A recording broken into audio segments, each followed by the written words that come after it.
Welcome, football fans, NFL fans. We've made it through another week and a holiday week at that. So hope everyone had a great Thanksgiving and enjoyed time with your families.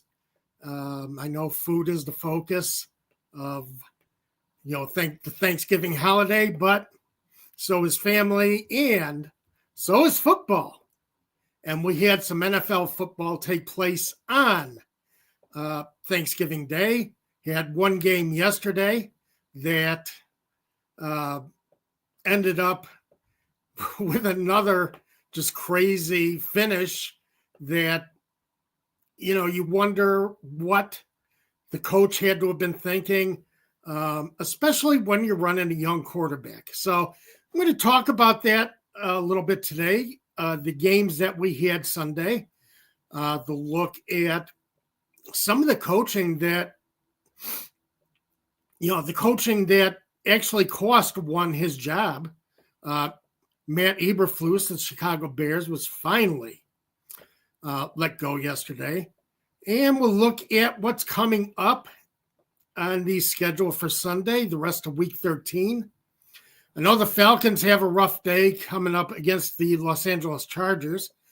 Falcons coming back off their bye, but playing the team that I thought should have been, or coached by the guy I thought should have been the head coach of the Falcons, the guy who I thought they should have brought in instead of Raheem Morris. But we will get into that. We have rivalry weekend in college football. Illinois has kicked off against Northwestern. They are playing that game at Wrigley Field. And in a few minutes, Michigan will kick off against Ohio State, which is always one of the huge Big Ten battles of the season. And boy, when I was growing up and the Big Ten actually had 10 teams, Michigan, Ohio State was it. That was the game that you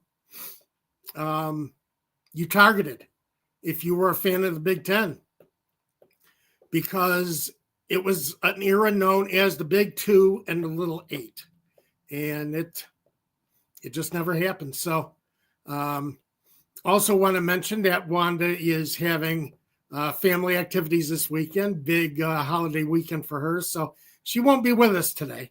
I'll be driving solo, which, we've had before, so we'll see. And we have Go Buckeyes beat Michigan. All right. We'll see. Going to be looking good. Going to be a tough game. Michigan not as strong this year as they were last year with Jim Harbaugh as their head coach. But, as they say, one of those games where you just throw out all the records and see who comes out on top. Also going to have USC and Notre Dame, which is always a big contest. Their big rivalry game. South Carolina, Clemson. So a lot of huge college football action going on today. And we'll see, is Georgia playing today? If one of you can let me know, is this the Georgia Tech weekend? Or, they already played. They played yesterday. Georgia beat Georgia Tech 44-42. All right. I was not aware of that. I was a little bit busy and didn't have a chance to take a look at the game. So, but Georgia holds serve. Georgia Tech, gave them a battle and took them into overtime. But, college overtime is just a crazy situation. And we'll see how it goes. But I will keep you up to date on Michigan and Ohio State as we go through the show. So on Thanksgiving Day, I know everybody loves watching football, used to watching the Detroit Lions basically take it on the chin every year, even with Jared Goff and Dan Campbell. The Lions had never won during their era and had lost 7 straight Thanksgiving Day games going into this last Thursday. and came out a winner. But the main thing is actually shouldn't have come out a winner. Should have been a lot closer game. The Bears were ready to win that game at the end, and again botched the final. Botched the end of the game. Matt Eberflus with another weak coaching decision, not calling the timeout when he should have, letting the clock run all the way down, and instead of the Bears having a chance to go for a game-tying field goal, sending the game into overtime, well, that ended the game. And finally, as I said, after a 6-game losing streak, and 4 of those 6 games that were botched in part by Matt Eberflus's in-game decisions, the Bears finally made kind of a historic move, something that I think they've always been proud of, and I don't think it is anything to be proud of. They finally fired a head coach in season. I know the Bears have always thought themselves as a classier organization. We don't do things like that. We treat our coaches well. But, the way the season has turned out, and there was no other, and I wish Zozo would kind of settle down, but she wanted to be on camera real quick. But if you look at the Bears' 6-game losing streak, you look at how it started in Washington playing the Commanders. Oh, okay. Larry Orange came up. Yep. Georgia beat Tech in 8 overtimes. My God. 8 overtimes. That's amazing. But, and Pantera, happy Thanksgiving, Tom and mates. Well, Pantera, happy Thanksgiving to you too. Always appreciate the wishes. And as I said, happy Thanksgiving to all of our people who watch this show live and people who catch this show on the replay during the week. But getting back to Eberflus, the downfall of the Bears came coming out of their bye when they played the Washington Commanders. The Bears had come back to take a lead in that game, and it looked like, they were ready to win. They allowed the Commanders they kept their cornerbacks and safeties deep on the play prior to the Hail Mary, allowed the Commanders to get 15 yards closer to the end zone so that when Jaden Daniels threw the Hail Mary, it actually reached the end zone. Other than like this last week 12, when Jaden Daniels was just out of range of being able to get to the end zone against Dallas, or week 13, his Thanksgiving Day game. Could not get close enough to make a successful Hail Mary. Well, the Bears allowed Jaden Daniels to get close enough to reach the end zone. Tyreek Stevenson was joined with the fans, making a lot of gestures towards the fans, and was still doing it when the ball was hiked for the Hail Mary play, and ended up tipping the ball for the touchdown. And one of the things that really hurt Eberflus, I think, lost control of the locker room for him, is he didn't apply man of the hour. We're not going to talk about that. But what we're going to, where was I? Threw me off, man of the hour, NFL talk. But what I wanted to say was that, without disciplining Tyreek Stevenson, I think he lost some respect in the locker room by not doing anything after that play launched. It was just uncalled. Stevenson's actions were uncalled for, and he shouldn't have been disciplined for it. Now, he didn't start the next game against Arizona, but he did play. Did not play well, but he played. And he should not have been. He should have been benched. It's just the whole thing. And I think he would have kept a stronger hold on the locker room. And this is what gets me about NFL coaches around the league, afraid to discipline a player, afraid to call down a player when it's deserved. And there was film of Stevenson interacting with the fans instead of paying attention to the snap and paying attention to how the play was developing, and did not cover his assignment. So you had that, and I think that led a lot to the Bears getting blown out by the Cardinals and the Patriots the next 2 weeks.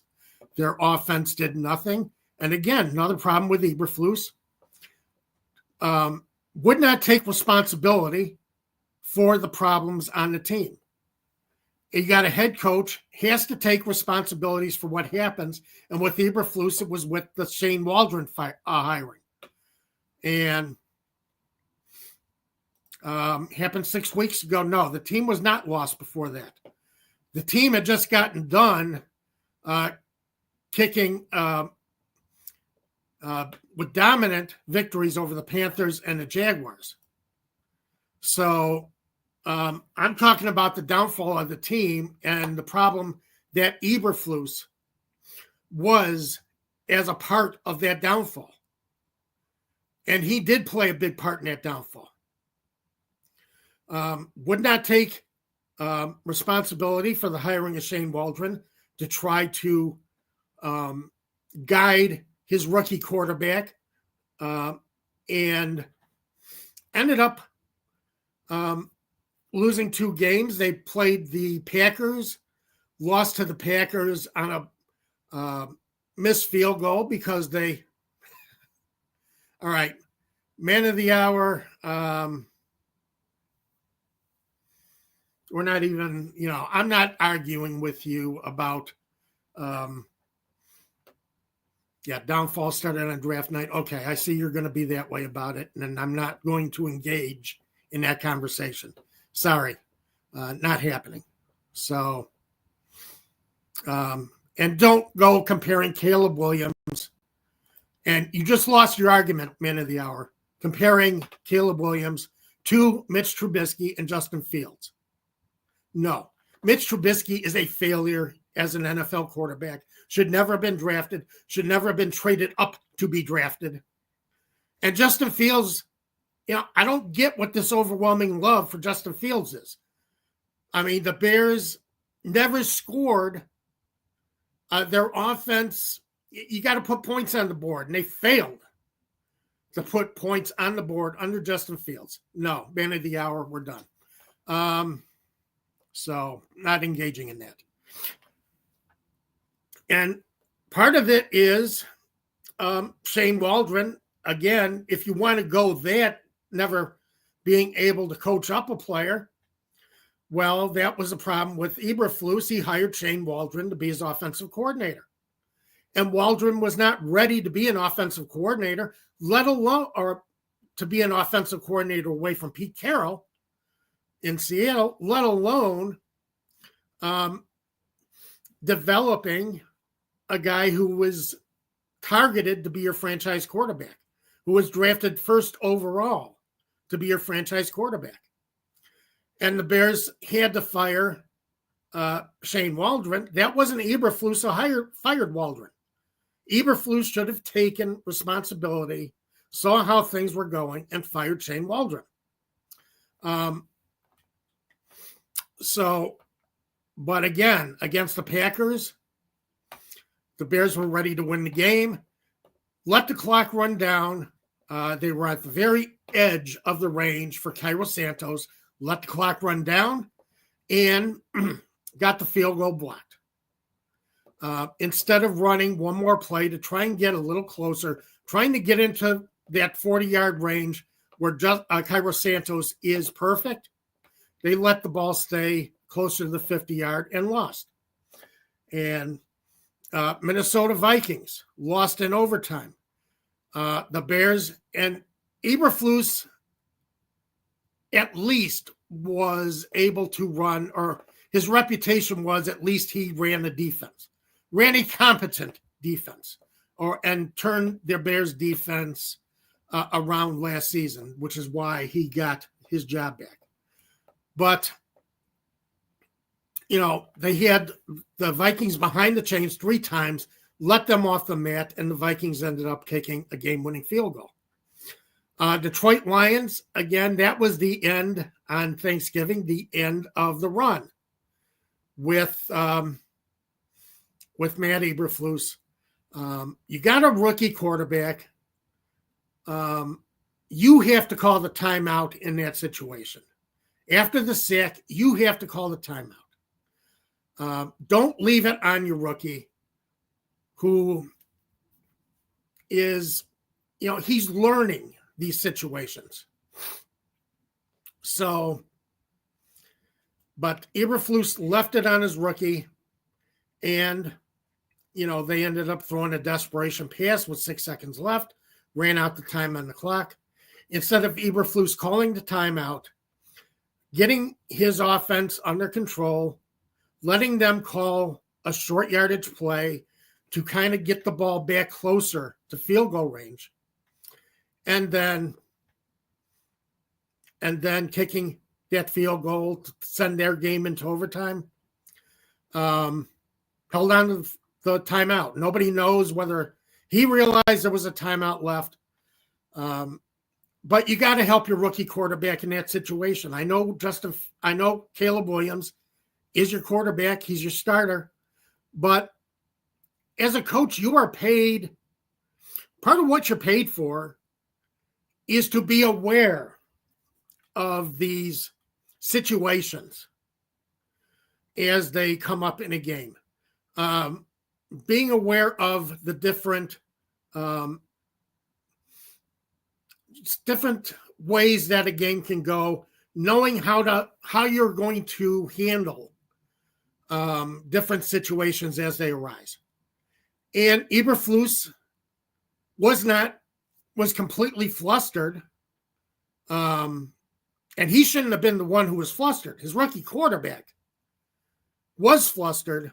Eberflus needed to get the situation back under control and failed.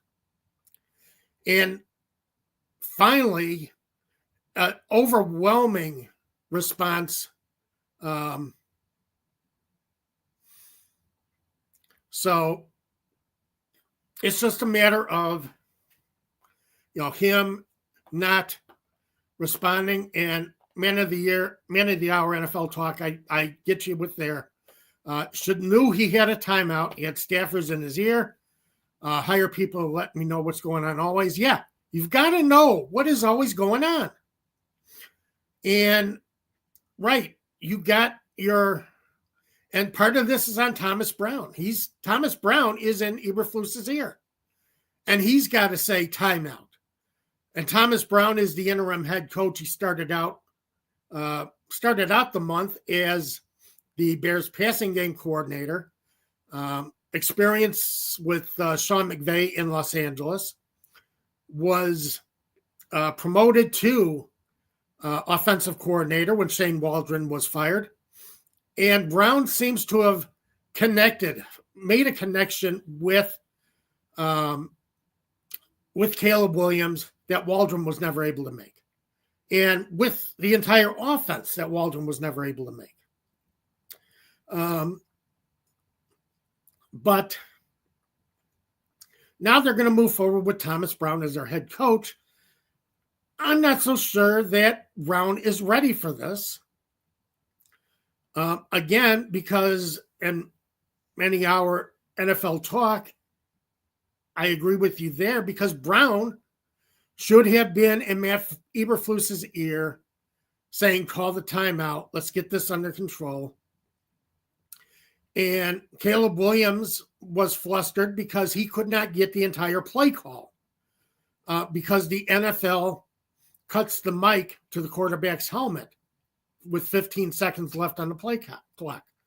So Williams could not get the play call. They needed to call the timeout there to get the play call right, to get the ball closer to the goalposts and to give Cairo Santos a better opportunity to kick the game-winning field goal.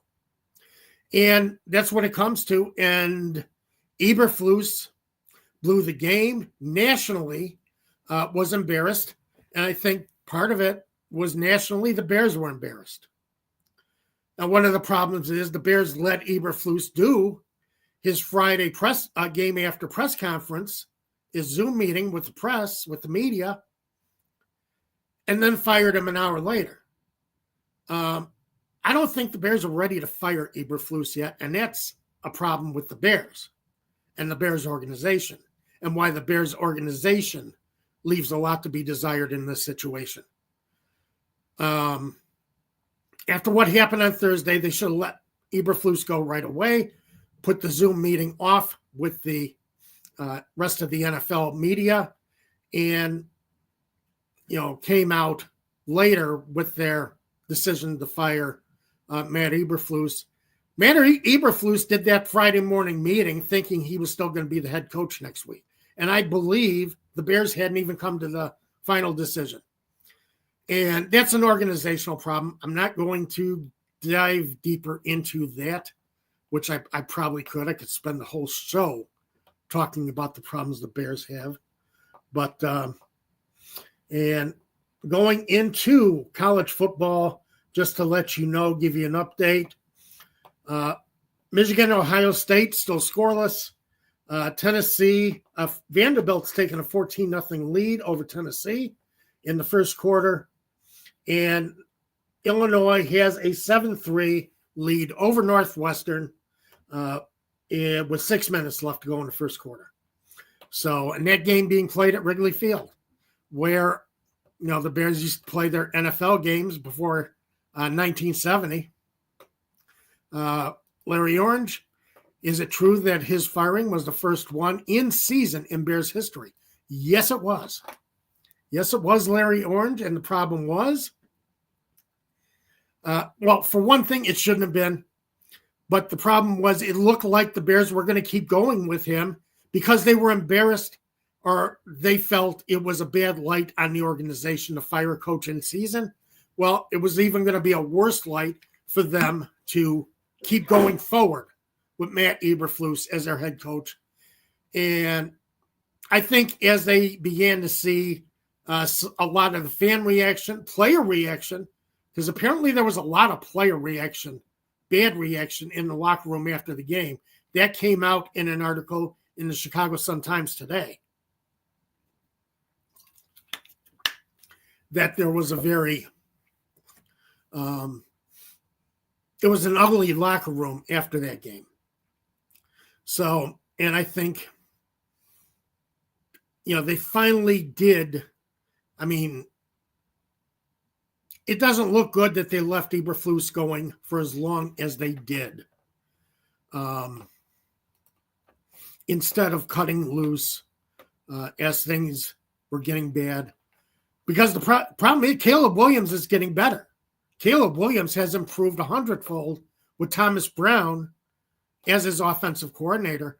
Caleb Williams has now lost 3 game-winning drives because of Matt Eberflus.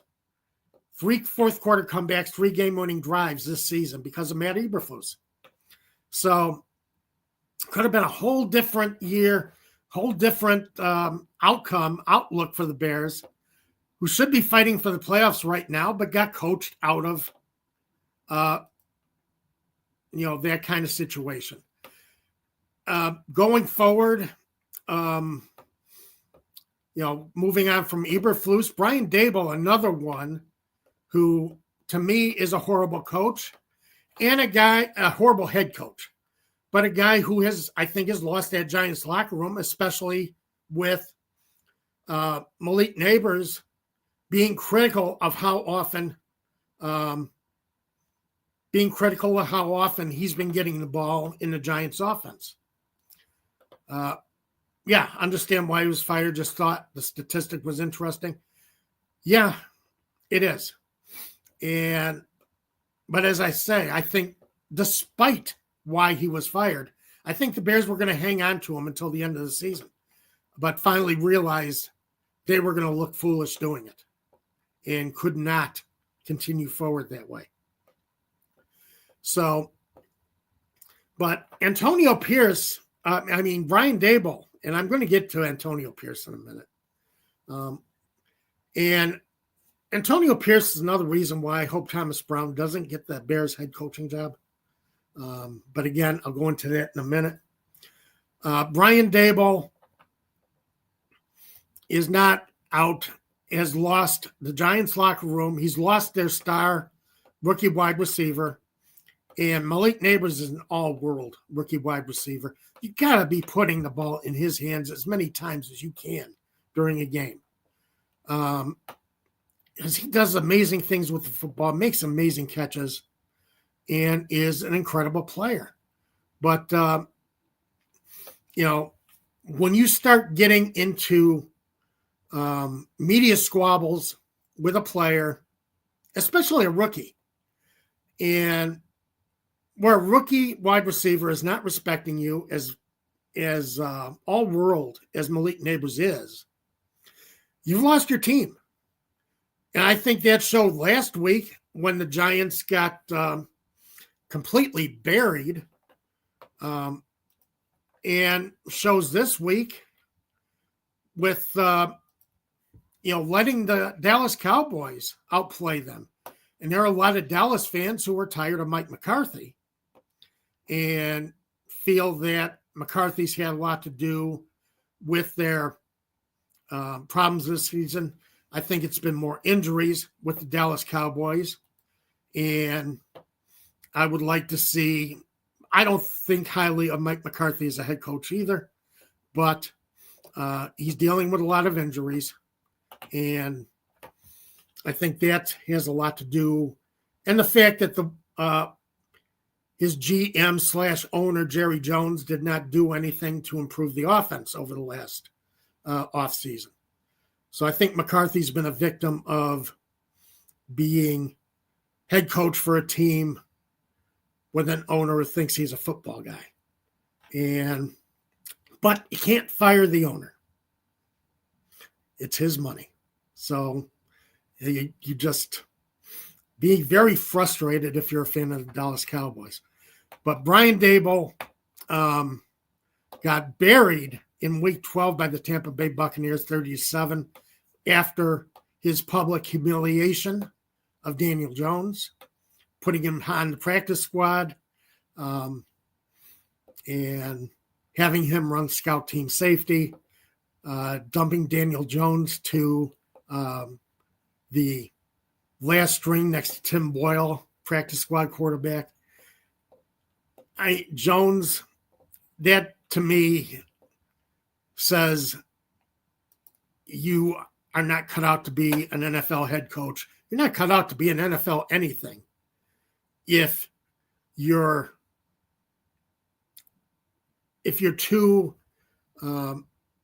main concentration is in trying to humiliate a player instead of doing what's best for your team.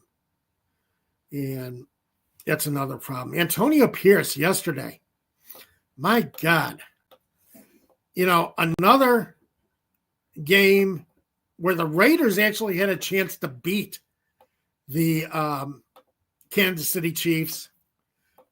The Chiefs held on for another game where they barely picked up against a far inferior opponent.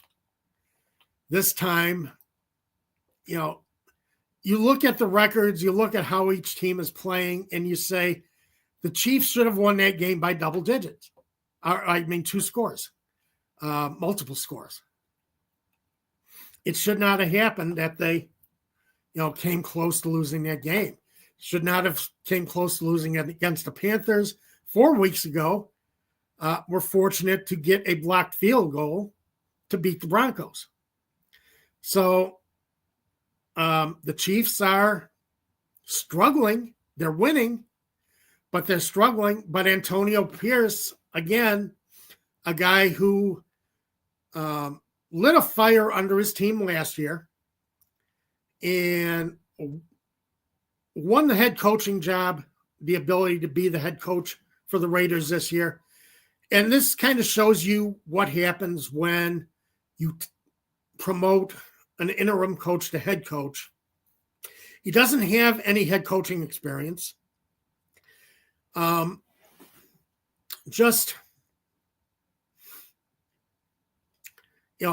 Understands his side of the football. But again, the Raiders have had a season of little mistakes, kind of like Eberflus. It's all little mistakes. It was a clown show with the Bears, and Eberflus was the ringleader. But and it's the same thing with the Raiders. Antonio Pierce has been the leader of a clown show in Las Vegas.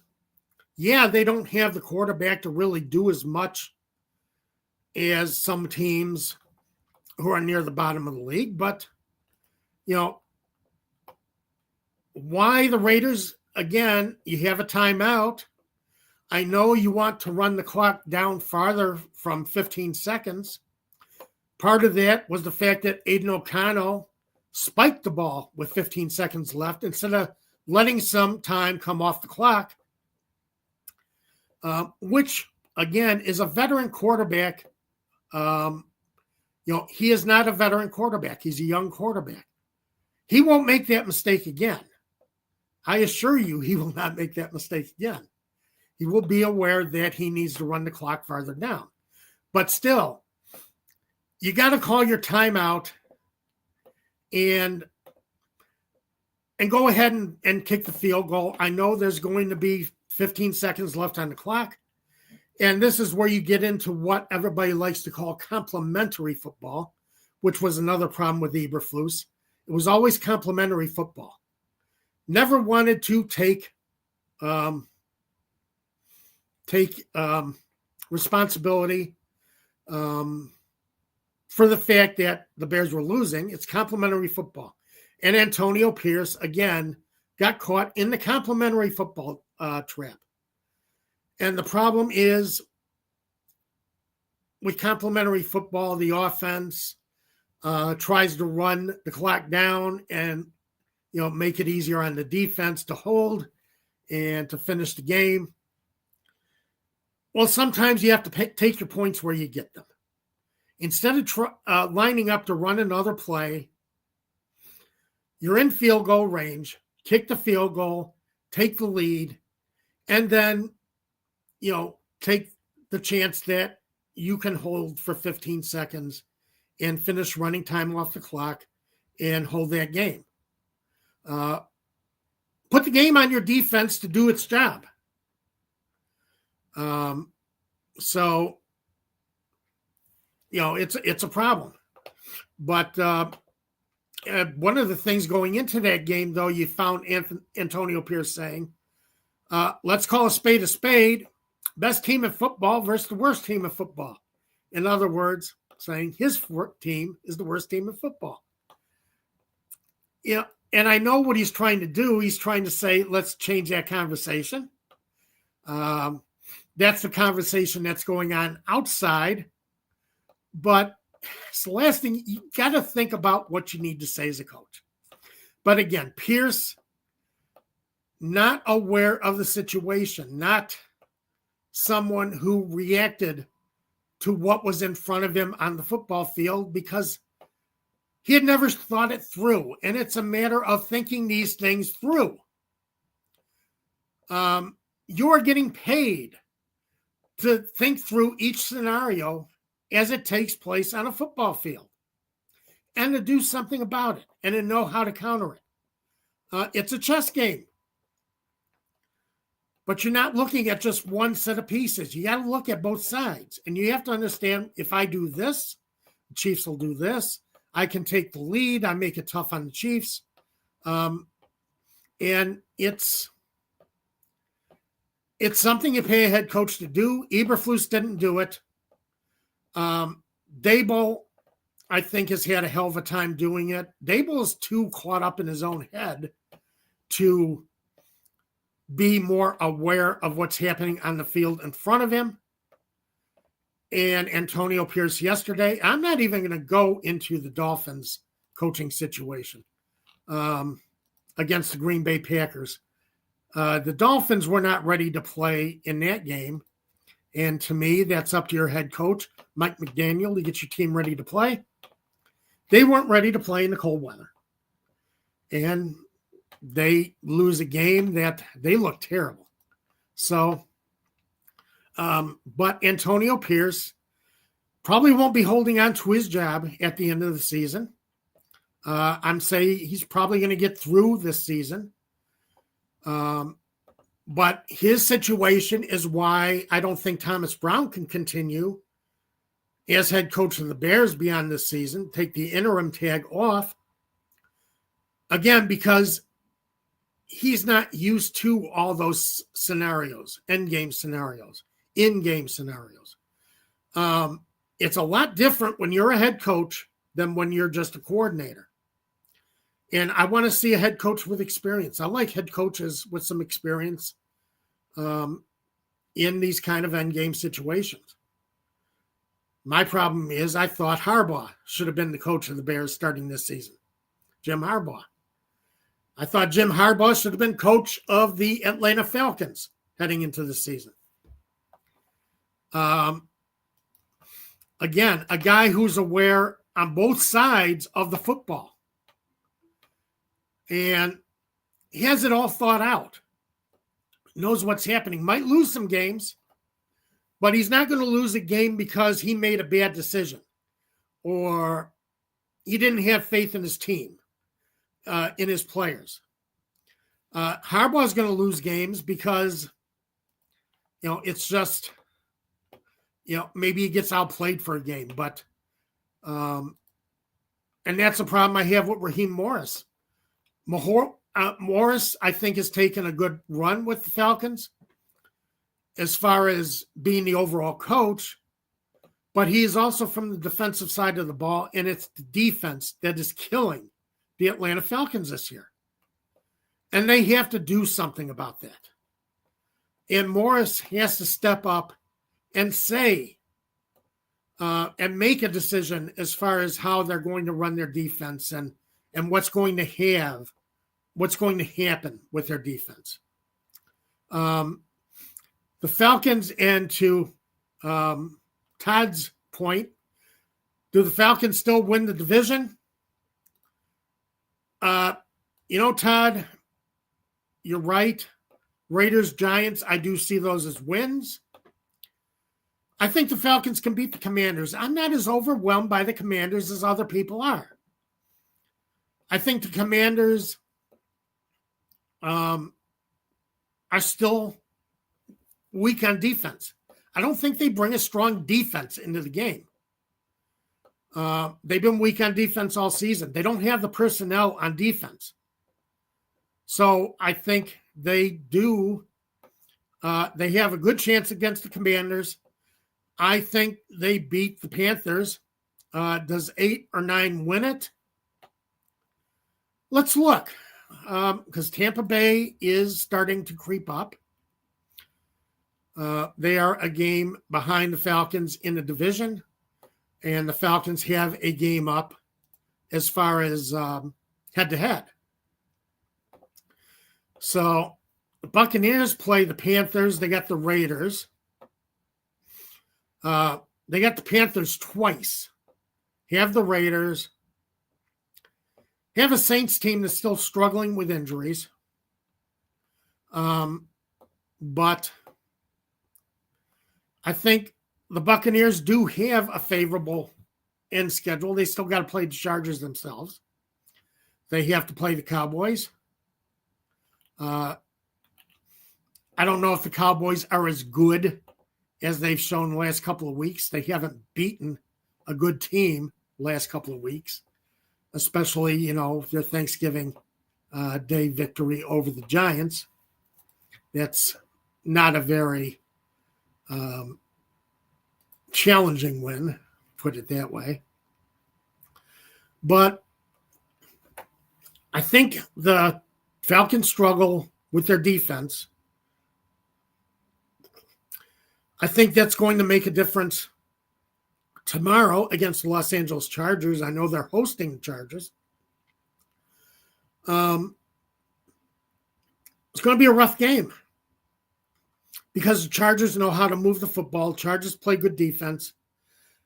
I think the Falcons' offense can keep up with the Chargers. I don't know if their defense can stop Justin Herbert. And that's going to be a problem. Minnesota Vikings, that's the Kirk Cousins revenge game. He travels to Minnesota to take on the Vikings. Might have a lot of juice on the line for Kirk Cousins. I would say he comes out strong in that game. 8 or 9 win it.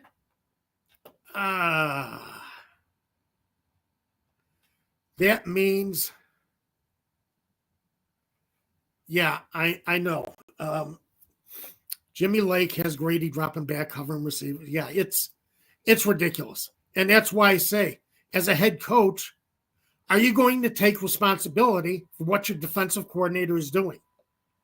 One lost his job on Thanksgiving because he refused to take responsibility. One will lose his job because he's afraid to take responsibility.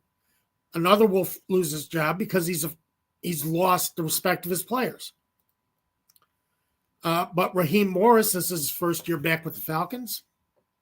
And I think he's going to get a grace period, but he's got to step in with Jimmy Lake and come up with a defensive, come up with a way to save this defense, figure out how to run this defense without a pass rush. Because, again, they don't have the pass rush. And I know they went out and got Michael Penix in the first round instead of an edge rusher.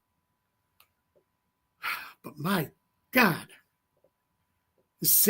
watch the Falcons every week and see what the lack of a defense, lack of pressuring the quarterback, and how that affects your team.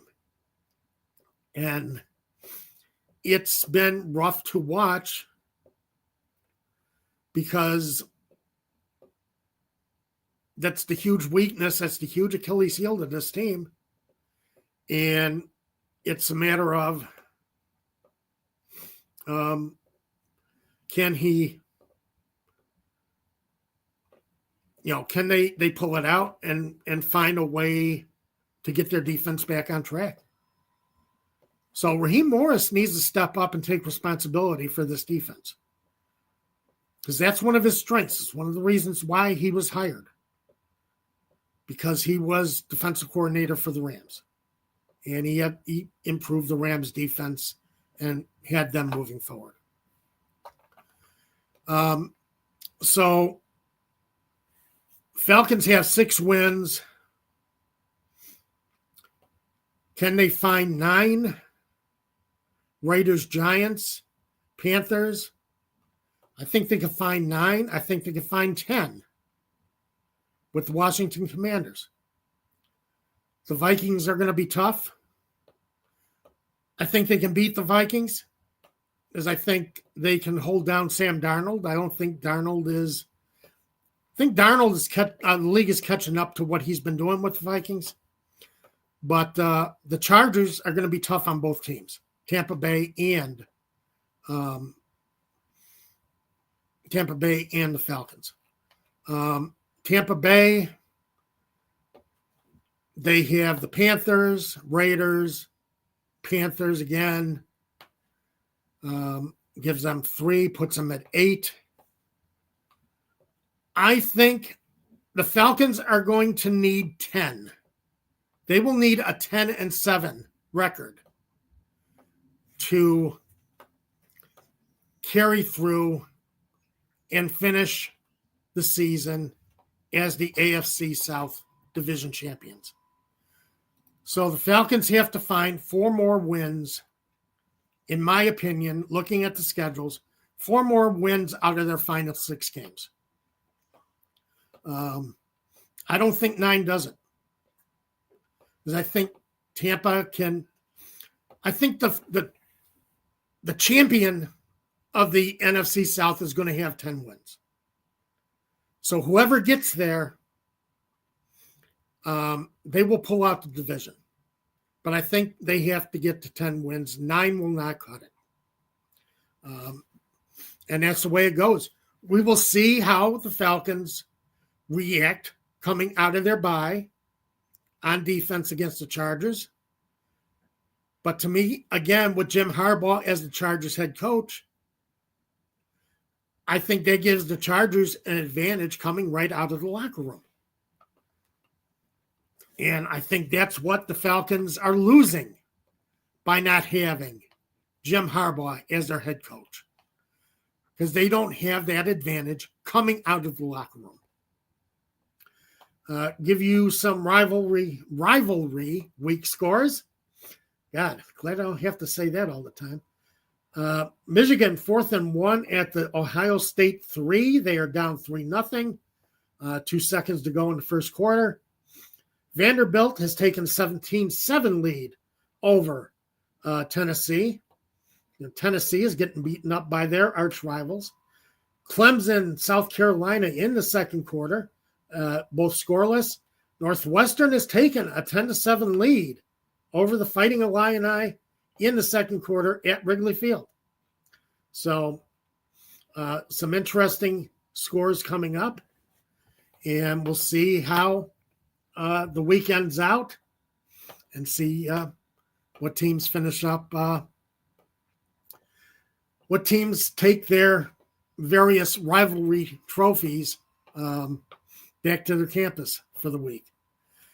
We're going to, well, we don't have Wanda this week, so we don't have Wanda's waiver wire. And we don't have Wanda picking her week 13 winners. However, you do have Nostradamus coming at you, and I am red hot with my picks lately. I am 3-0 with my best bets the last 3 weeks. So over the last 3 weeks of the season, I'm 9-0 with my best bets. And I've also am 4-0, both picking straight up and against the spread over the Thanksgiving weekend so far. So I have been perfect over the weekend with my picks. And going into Sunday and giving you my Nostradamus picks. But feeling very good. I'm, let's see, I put it down here. But always fun to be on a hot streak. 25-13 with my best bets on the season for a 658 winning percentage. So start paying attention to those best bets because I got them for you. Coming up tomorrow in the NFL for my best bets. Taking the Commanders minus 5.5 at the Tennessee Titans. I think the Commanders, they lost last week to Dallas. Looked rough losing last week to Dallas, but that is still a good team. Let's not forget they are still a very good squad. I don't think they're going to be a squad that goes deep in the playoffs this season, but a playoff caliber team. The Tennessee Titans, Will Levis has been playing better since he recovered from his injury, his last 2 games, and has been less, has cut his tendencies to turn over the football in bad situations. But he got beat up really bad last week. Took a lot of sacks. Tennessee did win, but against the Houston Texans really beat them up. So I don't know how well Levis plays in this game. I do think the Commanders, that was originally 7.5. It's been bet down to 5.5. Below the magic number of 7, and I like that bet. I am taking Los Angeles Chargers favored by a point over the Falcons because I like the coaching matchup. And I have to see the Falcons come out with a stronger defense than what they went into the bye showing. They got killed by the Denver Broncos, which I know Denver's a good team, but they are not a team that should be blowing you out 38-6. Should not happen. They're not that good of a team. So, but I want to see the Falcons come out with a better defense. But until they do, I have to take the Chargers, favored by 1. And in my last game on Sunday night, I'm taking the Bills -6. They're hosting the 49ers. Another game that got bet down below the 7-point mark. And the 49ers are just beaten up, about as bad as any football team in the NFL, which is rough. And it's tough to see them do this and not being able to defend their NFC title. But Brock Purdy will play this week. However, Trent Williams, left tackle Trent Williams, and Nick Bosa are still out. And Bosa is just too important to that team and to that defense. And I think the Bills are just playing hot. They want to keep pace with the Chiefs. I think the Bills look at the Chiefs and say, the way the Chiefs are playing, they're going to slip at some point over the last couple of weeks of the season. And I think the Bills really believe they can keep up with Kansas City and still fight for the top seed in the AFC. Be interesting to see how that plays out. Because the Chiefs have a very tough schedule coming up to finish off the season. They have the Chargers in Week 14. They have the Texans, who C.J. Stroud's having a sophomore slump. They got to play the Pittsburgh Steelers, who are tough on everybody, and the Denver Broncos. So it's not an easy go for the Kansas City Chiefs the rest of the way. So I think the Buffalo Bills come out ready to play and ready to win against the San Francisco 49ers on Sunday night. So that is my Nostradamus Predicts. Again, I've been very hot as far as my picks. So, take them under advisement and see if they don't help you this week with your own picks. And that's about all the time we have. Well, I think we've run through all the subjects we have this week that we can bring up for Week 13 in the NFL. Again, hope everyone had a wonderful holiday weekend. And if you still have family over today and tomorrow, enjoy your family. Because I always say, enjoy your family as much as possible. You never know how long you're going to have them. You never know how long you're going to be able to enjoy holidays with them. Take advantage and treasure every moment you can spend. But this is Tom Pollen, and for Wanda Weidman, saying, hope everyone has a wonderful week. Have a great week, everyone.